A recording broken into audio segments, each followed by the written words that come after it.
All right, y'all. I'm gonna tell y'all now that y'all not ready for this message because I wasn't. But nonetheless, y'all know how I be chopping it up with God, the way I be chopping it up with Him or whatever. So I'm asking Him, like, all right, God, because one thing about it, I feel like a lot of people don't understand that I bring everything before the throne of God. So what they view as rebellion or people like thinking that I'm hard headed or I don't want to listen. It's not that I don't want to listen to you. It's just that I've received different instructions from my father, and I would never go against what it is that he tells me for the sake of appeasing man. Like, no, I done been chastised way too much for that. So I have graduated to a point in my walk where I don't care what it is that you say about me. I don't care what it is that you think about me. If what it is that you are telling me goes against what it is that I know for a fact that I heard from my father in my secret place, then you just gonna have to dislike me because I'm not doing it. And I don't care what you say and I don't care how you feel about it. Nonetheless, I was chopping it up with God. So I'm like, all right, God, I was rebuked or whatever. And is there any validity to this? You get what I'm saying? Like, because if this is true, then by all means, I would like to change this and I would like to alter it because I don't want to misrepresent your character. I don't want, to make people not want. I don't want to do to you what people did to me. Basically, like represent your character in a manner that makes you seem unapproachable or that makes people want nothing to do with you or whatever. Like I don't want to do that. And if I'm out here doing that, then you make sure you grab me by my collar quick. So I'm asking him like, all right, guys. So is this true? Is this the reason why I haven't progressed in life? Is this the reason why certain things haven't worked out for me yet? Like what's really tea? Like tell me what's good because if I am hindering myself, then I need to know how to get out my own way to for you to be able to do your will in my life. And he was like, Dominique, do you believe that I trust you with poverty? I was like, excuse me. He was like, do you believe that I trust you with poverty? And I'm like, you're gonna have to elaborate on that for me because what you mean you trust me with poverty? He was like, do you understand that some people's faith is so superficial that if their finances were touched, that if they had to go to a food pantry, that if they had to live in a shelter for a year, that if they had to apply for food stamps, if they had to go to these different agencies to seek help for their bills or whatever the case may be, do you not understand that those people would think that my hand was no longer on their life? I allowed you to go through these things because I trusted you with poverty. I trusted that even in the dark places that wouldn't be enough to turn you away from me because there are people in those low places that I needed to reach.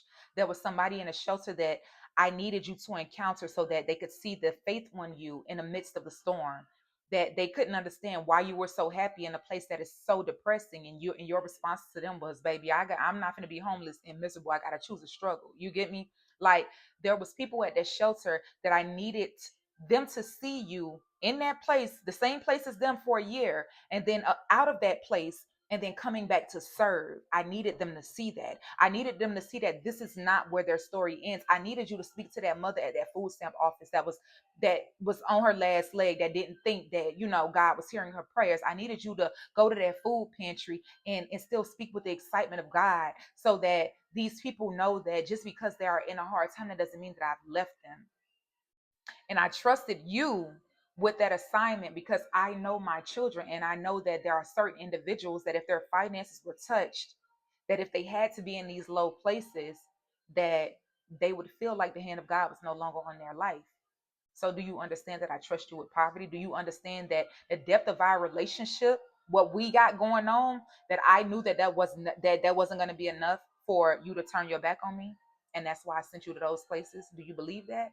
Or do you believe that my hand wasn't on your life? Do you believe that I'm angry with you or that you're disobedient and this is the reason why I sent you to those places? Do you believe what other people are telling you, or do you believe what it is that I said to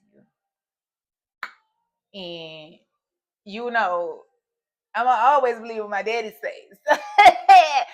So yeah, I just wanted to come on here and I wanted to give y'all that because prosperity gospel has thwarted people's minds so bad that they forget. Everybody loved to talk about Job, right? Everybody loved to be like, oh, Job received double his portion. That man lost everything. And a lot of people be like, yeah, he received double his portion, as if that's supposed to take away the hurt. That man lost 10 kids. He lost 10, not one, not two. That man lost 10 children. And granted, God blessed him with more, but do you think that that took away the ache and the pain of the 10 that he lost? Like, in all parents know, and the thing is, I only have one child, but I've experienced enough children to know that every last one of them are different. They all have their different personalities. I don't care if they came from the same parents. So each child leaves a different impression on you. So regardless if God sent him 10 more kids or 20 or however much it is that he replaced what it is that he lost, I still lost 10 children. I'm sure the wealth, the animals, and all that other stuff, it was nice to have it back. But it's like, yeah, no, my kids, bro. I lost my kids to this. And granted, I'm grateful that God replaced it, but it's like not only did I lose everything, I had people that was closest to me that should have been encouraging me, pointing their fingers at me, saying it's your fault that you're going through what it is that you're going through. But what I love about God is God's so player that when he stepped down off his throne to address Job, after he chin checked him or whatever, because sir, you wasn't with me shooting in the gym. You wasn't with me when I was forming the moon and the stars and all that other stuff. But after he had unchecked Job, he turned to Job's friends that was talking crazy to him and was like, y'all better hope that he pray for y'all, because y'all was out here talking crazy about me, talking about I I don't love my dog. Or I don't you get what I'm saying? Like y'all better pray that he pray on y'all behalf, because he got my ear. I listen to his prayers and I answer him swiftly. You feel me? Anyways, I got homework to do, so I'm gonna leave y'all with that. Remember, you are God's life personified, and what else? I'm sorry, y'all. He's talking to me. Listen, y'all, because people be trying to tell me that I need to change how I am or whatever. And yeah, who am I that I remain on your mind? He loved me just the way that I am. And until my father tells me that I need to change the way that I walk, talk, act, carry it is, until my father tells me that I need to change the way that I carry his glory, I'm not doing it. So if you don't like it, I don't know what to tell you, baby. Get used to it. But again, you are God's light personified, and the way that you interact with others determines how they get to experience God through you. So make sure that you are making dope memories in honor of your Heavenly Father. I love y'all. Bye.